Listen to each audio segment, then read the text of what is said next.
Stella Hazard totted up the day's takings at the baker bread and noted that 4 chocolate eclairs were missing from the tray. But as she had slipped a nutty brown malt loaf into her own shopping bag, she couldn't really take young Maureen to task. She would, however, mention it when she came to work on Friday. Stella worked part-time, 3 days a week. The pay was minimal, but it all helped, and the company of the other women she worked alongside gave her a bit of a boost. Maureen was a plump, slow-witted girl who did the baking and, more often than not, ate her way through whatever was left over, especially anything with fresh cream inside or on top. She was not one for conversation. But Beryl, who worked full-time at the baker bread, more than made up for Maureen's monosyllabic mutterings. Beryl never stopped talking, from the moment she took her coat off in the morning until she left, as she had done today, early. As soon as the manageress had gone, Beryl was on the move, with a couple of sliced white and any rolls she could lay her hands on. "You don't mind, do you, Stell? Only I've got the kids to get sorted, and I've not got me Hoover fixed. You'll be all right, will you?"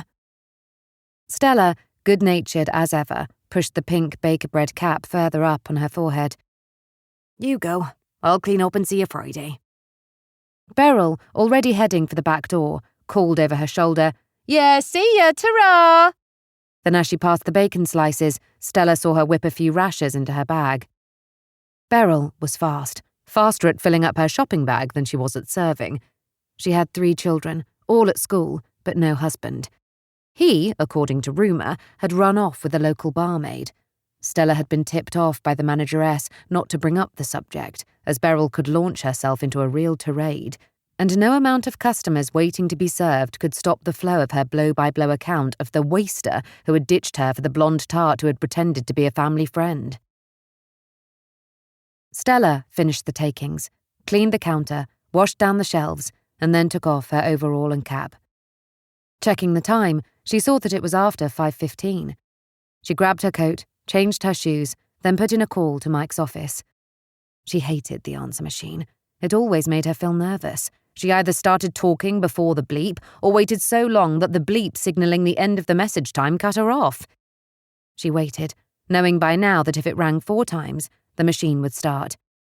Sure enough, the familiar voice began. "You have called Seekers Investigation Agency. There is no one available right now. Please leave your name, number, and the time you called, and your call will be returned. Thank you. Please speak after the tone." "Bleep." Stella hesitated, and then spoke quickly. "It's me. Mike, it's Stella. Just wondered... well, nothing urgent. But give me a ring." On the way home, Stella bought a chicken, a few vegetables and a bag of potatoes. She caught the bus and sat with the groceries on her knee. It was only 4 stops, then she had a short walk to the small terraced house in Henley Road. It was just starting to rain, so she hurried down the road, lifting the latch of the gate, muttering to herself that she must get Mike to fix it, as it always needed her to bang it open with her hip. She stood on the front step as she searched for her keys. The rain really coming down now, and she fumbled at the lock. She checked the keys. She'd only just got used to the new lock they'd had fitted when they moved in. Like the gate, the front door was stiff from the new coat of paint. She and Mike had moved to Richmond 7 months ago, but it still felt strange, and she didn't really know anyone in the street. The young couple next door left early and returned late, and on the other side there was a surly-faced woman who had seemed loath to utter even good morning, although her cat used Stella's back garden as a toilet.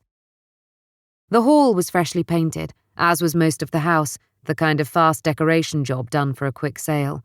Stella wanted to redecorate completely at some point, but had concentrated on the kitchen first. She placed her groceries on the pine table, then took off her coat. She returned to the hall, half expecting to see Mike's coat on the hook, but there was only his old Macintosh.